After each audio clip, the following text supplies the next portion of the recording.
نبی نے معاشرت سکھائی، معاشرت سمجھائی۔ عرب کا دستور بھی تھا، اپنی بیویوں کو مارتے تھے، ذلیل کرتے تھے۔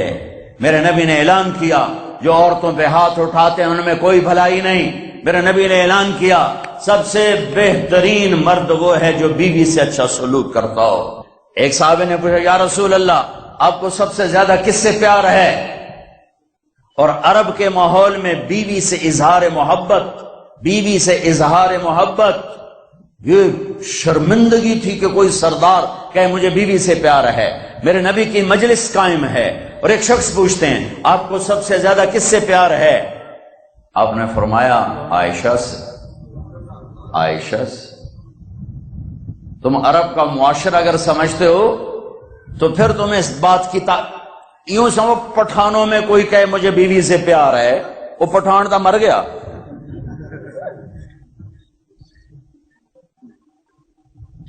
میرے نبی اس ماحول میں کہہ رہے ہیں مجھے عائشہ سے سب سے زیادہ پیار ہے۔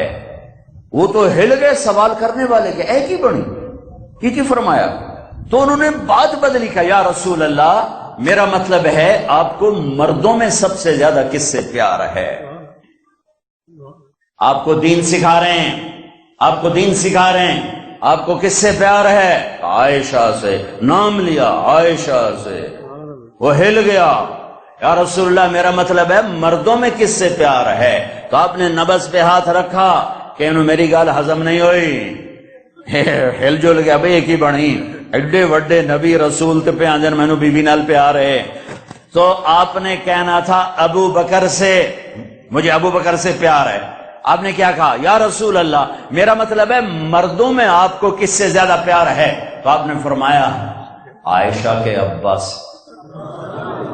عائشہ کے ابا سے، ابو بکر نہیں فرمایا عائشہ کے باپ سے پیار ہے۔ یہ آپ کو زندگی سمجھائی ہے اور یہ اتنے زیادہ محبت ہے بیگم حضرت عائشہ، انہی کے گھر میں انتقال ہوا، کیا ماں ہے، انہی کے سینے پر سر رکھا ہوا تھا۔ اما عائشہ ایسے بیٹھی تھی اور جناب رسول اللہ یوں ٹیک لگے ہوئے تھے، دیم دراز تھے سینے پر۔ مات فی سحری و نحری، میری ٹھوڑی اور سینے کے درمیان میرے نبی نے اللہ سے ملاقات کی۔ یہ وہ خاتون ہیں، یہ واحد خاتون ہیں جن کے سینے پر کسی نبی نے جان دی۔ یہ واحد خاتون ہیں جن کا کمرہ کسی نبی کی آرام گاہ بنا۔ یہ واحد خاتون ہیں جن کی گود میں سر رکھا ہوتا تھا اور وحی آتی تھی۔ باقی بیویوں کی گود میں سر ہوتا تھا وحی نہیں آتی تھی، آپ کی گود میں سر رکھ کے لیٹے ہوتے تھے وحی اترتی تھی۔ یہ واحد خاتون ہیں جن کی پاک دامنی کو اللہ نے بیان کیا۔ حضرت یوسف علیہ السلام پہ تہمت لگی، ایک بچے نے گواہی دی۔ حضرت مریم پہ تہمت لگی، حضرت عیسیٰ نے گواہی دی۔ میری ماں عائشہ پہ تہمت لگی، میرے اللہ نے گواہی دی، میرا اللہ گواہ بن کے آیا۔ اور سورہ نور کی 14 آیات تہمت لگانے والوں پر جو اللہ کا غضب ہے، پورے قرآن میں ایسا غضب کفار مشرکین پر بھی نہیں ہے۔ اس تہمت لگانے میں عبداللہ بن ابی پیش تھا اور وہی نہیں اتر رہی اور آپ پریشان ہو گئے۔ لیکن عبداللہ بن ابی کو نہ تھپڑ مارا، نہ سوٹھی ماری، نہ مجلس سے اٹھایا اور نہ نام لے کر کہا کہ عبداللہ بن ابی نے میرے گھر کو پریشان کیا ہے۔ ممبر پر کھڑے ہو کر اتنا فرمایا کہ کچھ لوگوں نے میرے گھر والوں کے بارے میں مجھے بہت تکلیف دی ہے، اور اس حد تک بات پہنچی کہ آپ چونکہ وہی نہیں آ رہی اور اللہ امت کو دکھانا چاہتے ہیں کہ زبان کا غلط بول کیسے آگ لگاتا ہے، کیسے گھر اجڑ جاتے ہیں، کیسے خاندان ٹوٹ جاتے ہیں، کیسے نسلیں اجڑ جاتی ہیں جب زبان کا بول غلط ہوتا ہے۔ یہ دکھانے کے لیے وہی نہیں آ رہی، وہی بند ہے، ورنہ اللہ پہلے دن کہہ دیتے کہ یہ سب بکواس ہے، غلط ہے۔ 1 مہینہ بعد چل رہی یہاں تک کہ میرے نبی آئے حضرت عائشہ کے گھر پر، اپنے باپ کے گھر میں تھیں۔ عائشہ اگر کوئی تجھ سے گناہ ہوا ہے تو توبہ کر لے، اللہ معاف کرنے والا ہے۔ میں قربان جاؤں یا رسول اللہ، آپ کے اخلاق پر ہمارے ہاں تو شک پہ بچیوں کو ذبح کر دیا جاتا ہے۔ بیٹا زنا کرتا رہے اور جی چھوڑ چھا رہے، بیٹا زنا کرے وہ جی چھوڑ چھاڑ کر دی رہ جاندے، شادی کر کے زنا نہیں چھوڑتے، اور بچی پر شک پڑ جائے تو ذبح کر دیتے ہیں۔ اس راوی نے کتنی بچیوں کو نگلا ہے؟ کون سی عورت ہے جسم بیچنے کے لیے خوشی سے تیار ہو؟ کون سی لڑکی ہے جوانی کا کو بیچنے کے لیے؟ کون بچی ہے جو گھنگرو باندھے گی خوشی کے ساتھ؟ انہیں سرداروں نے گھنگرو بندھوائے، انہیں نوابوں نے نچایا، ان کے جسموں سے وہ کھیلے۔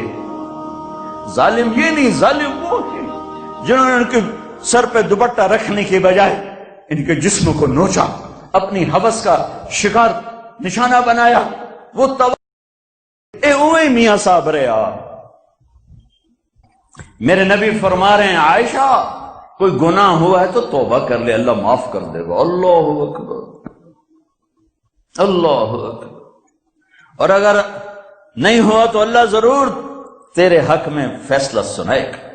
تو حضرت عائشہ 24 گھنٹے سے سوئی نہیں تھی، اٹھ کے بیٹھ گئی، رو رہی تھی، ایک دم آنسو خشک ہوئے۔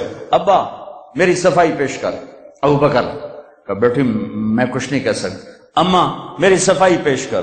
کہ بیٹی میں کچھ نہیں کہہ سکتی۔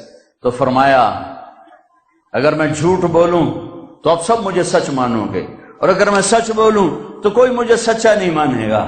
میں اپنے اوپر الزام کیسے دھر لوں؟ میں اپنے رب کو پکارتی ہوں، میں یعقوب کے رب کو پکارتی ہوں، یوسف کے باپ کو پکارتی ہوں۔ کہتے مجھے حضرت یعقوب کا نام بھول گیا غم کی وجہ سے۔ میں نے کہا میں یوسف کے باپ والا جملہ بولتی ہوں جو انہوں نے کہا تھا فصبر جمیل واللہ المستعان، اور یا لیٹی تو ایک دم وحی آئی۔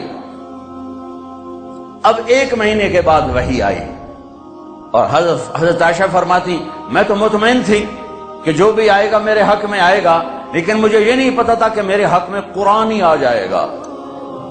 مجھے تھا کہ جبریل آ کر کہہ دے گا سب غلط ہے، اور میرے باپ ایسے کانپ رہے تھے اور میری ماں ایسے کانپ رہی تھی۔ میں قربان جاؤں صدیق کے صبر کو۔ فرشتوں سے معصوم بیٹی پہ الزام لگا، ایک دفعہ جا کے دربار رسالت میں نہیں کہا یا رسول اللہ یہ کیا ہو رہا ہے، پورے مہینے میں ایک جملہ بولا، ایک سبحان اللہ، یہ کام تو کبھی کفر میں نہ کیا، آج ایمان کے بعد ہماری عزتوں پہ داغ لگایا جا رہا ہے۔ جب وہی ختم ہوئی تو اللہ کے نبی مسکرائے کہ عائشہ مبارک ہو، اللہ خود تیرے لیے گواہ بن کے آ گیا ہے۔ تو حضرت ام رومان نے کہا بیٹی اٹھو، اللہ کے نبی کا شکر ادا کرو۔ تو فرمایا نہیں، میں اس کا شکر ادا کروں گی جو میرا گواہ بن کے آیا۔ اتنے دکھ والے عبداللہ بن ابی کے جنازے کے لیے کھڑے ہو گئے۔ کم وقت مر گیا، اس کے بیٹے پکے صحابی تھے، یا رسول اللہ میرے ابا کو کفن دیں گے، آپ اپنا کرتا دے دیں میں کفن اس کو پہناؤں۔ آپ نے کہا یہ لو۔ آپ کہتے تو منافق ہے، میرے کرتے دونوں کی فائدہ، کہ یہ لو۔ یا رسول اللہ جنازہ پڑھائیں گے؟ کہاں پڑھاؤں گا، آپ کو خبر ہے کہ یہ کافر ہے، میرے جنازہ پڑھانے سے کیا ہوگا؟ کہ نہیں پڑھاؤں گا۔ اپنا کرتا دیا، کفن پہنایا، اس کے جنازے پر کھڑے ہوئے تو سامنے عمر آ گئے۔ یا رسول اللہ آپ جانتے نہیں یہ کون ہے؟ مجھے بتاتے ہو کون؟ جانتا نہیں تو اور کیا ہے، تو کہ جنازہ کیوں پڑھا رہے ہیں؟ کہ اللہ نے کہا پڑھ یا نہ پڑھ معاف نہیں کروں گا، میں پڑھتا ہوں شاید اللہ معاف کر۔ میرے نبی دیکھ رہے تھے ایک دوسرے کے جنازے پڑھنا بھی چھوڑ جائے۔ میرے نبی جانتے تھے، دیکھ رہے تھے۔ ارے آپ نے تو حسن حسین کے لیے ہاتھ نہ اٹھائے، تمہارے لیے ہاتھ اٹھائے، ان کو قربانی کے لیے پیش کر دیا، ایک لفظ نہیں ان کے لیے بولے۔